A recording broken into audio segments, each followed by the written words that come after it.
خیرکم من تعلم القرآن وعلم، تم میں بہتر ہے وہ جو قرآن کو سیکھے اور قرآن کو سکھائے۔ میں اس مجمع سے پوچھ سکتا ہوں کہ میرے کتنے ساتھی ایسے ہیں کہ جن کو قرآن آتا ہے؟ بیچاروں کو نہیں آتا، برابر ہے، کیوں نہیں؟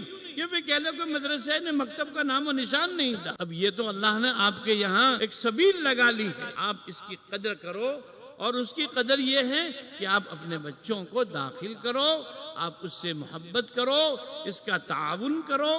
قرآن کہتا ہے وَتَعَاوَنُوا عَلَى الْبِرِّ وَالتَّقْوَى وَلَا تَعَاوَنُوا عَلَى الْإِثْمِ وَالْعُدْوَانِ۔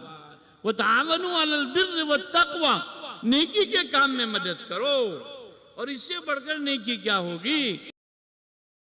الحمدللہ الذی عادل والصلاة والسلام على نبی القامل وعلى آلہ وأصحابہ الذین سلکوا على سبیل العدل والإحسان رضی اللہ